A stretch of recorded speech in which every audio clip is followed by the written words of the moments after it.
कुंभ की व्यवस्था को लेकर विपक्ष द्वारा उठाए गए तमाम सवालों के बावजूद महाकुंभ की व्यवस्था और भीड़ नियंत्रण कैसा था? हम लोग सौभाग्यशाली हैं कि वो महाकुंभ जो है प्रयागराज की धरती, निषाद राज की धरती है। हम गंगा पुत्र हैं। जब वो संगम है, संगम मतलब एक होना। दुनिया में सारे लोग मिलकर एकता, हर युग में एक रावण होता है, इस युग का रावण अनेकता, उसे मारने के लिए अगर हम एक होने के लिए आ रहे हैं तो इसलिए मेरा सौभाग्य, दुनिया के लोग अपार भीड़ आकर भव्य दिव्य नव्य, हम लोग सौभाग्यशाली हैं कि दुनिया के लोगों को स्वागत करने का अवसर मिला और लोग आए। घटनाएं हुई उससे हम लोग मर्माहत हैं और कोशिश कर रहे हैं कि आगे विचार करेंगे कि आगे ऐसी घटना न हो। उसमें सभी लोग दुखी हैं, लेकिन फिर भी आपने देखा होगा कि उस संगम का जो महत्व है, निषाद राज की धरती का महत्व है। भगवान राम निषाद राज के उस श्रृंगेरपुर में 56 फुट की मूर्ति जो हम कभी जंगल था, हमने काट के उसे मंगल बनाया, फिर अपने हाथों से उसकी सफाई कराया, पर्यटक स्थल घोषित कराया, हजारों करोड़ रुपया देकर निषाद राज के उस भूमि को स्वर्ग की भूमि कही जाती, क्योंकि रात्रि भगवान राम वहीं बिता रहे थे। तो राम के आदर्शों पर चलने वाले बहुत दुनिया में लोग हैं और राम के बिना निषाद राज अधूरे हैं, निषाद राज के बिना राम अधूरे हैं। तो ऐसे हमने प्रधानमंत्री ने उस जगह 2014 में 9 बार 13 में हमने उससे शुरुआत की और माननीय प्रधानमंत्री ने 9 बार उसे बारे में तब्दील किया और निषाद राज की उस धरती को स्वर्ग की भूमि के रूप में पर्यटक स्थल घोषित किया।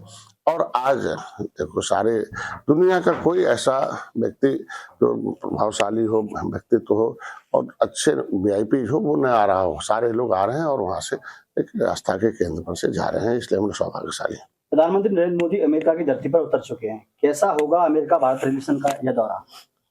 देखिए, कभी अमेरिका को शक्तिशाली माना जाता था, लेकिन धीरे अर्थव्यवस्था में अमेरिका एक नंबर था, तो दुनिया के लोगों के ऊपर उसका एक कब्जा था, अर्थव्यवस्था पर कब्जा था और हमारे कुछ गलतियों की वजह से हमारे भारत पर भी उसका कब्जा था।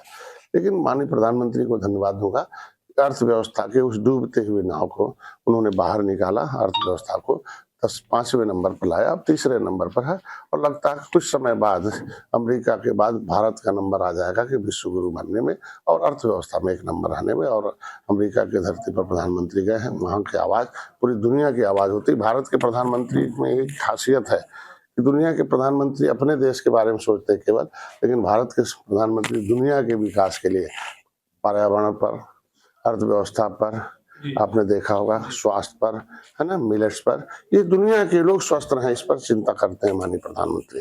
तो ये अन्य प्रधानमंत्रियों से भारत के प्रधानमंत्री में अंतर है। वक्फ बिल में संशोधन पर गठित GC की रिपोर्ट आज संसद में पेश होनी है, इसे किस प्रकार से देखते हैं आप? वो जालीदार टोपी वालों को दर्द हो रहा होगा, क्योंकि भारत भारतीयों का है और भारत की संस्कृति के मुताबिक हर धर्म, हर वर्ग के लोग रह सकते हैं। लेकिन ऐसा थोड़ी है कि जहाँ चाहो वहीं कब्जा कर लो। निषाद राज की किला पर मस्जिद बन गया है, बोलो भाई, मैं कहता हूँ कि शालीनता से। मैं दुबई गया, वहाँ कहीं कोई विवाद नहीं है, जहाँ चाहो वहाँ दूर दूर मस्जिद, कहीं रोड पर नहीं। वक्फ बोर्ड की संपत्ति मतलब अल्लाह के नाम पर संपत्ति है। तो political power, the storm the God power, राजनीतिक शक्ति ईश्वर की शक्ति है। तो जब भारत का कानून बन गया है और जब कानून बन गया है तो कानून शक्तिशाली है, तो ये सारी प्रॉपर्टी तो संवैधानिक तरह से आनी चाहिए, न कि कोई व्यक्ति उस पर संपत्ति ले। और इधर दुनिया में देख सकते हैं तो भारत एक संविधान में जगह दी गई है कि हम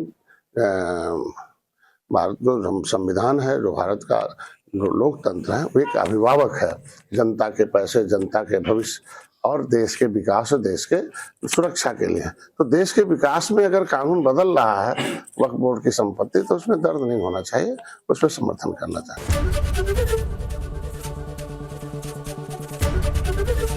ABP गंगा, खबर आपकी, जुबान आपकी।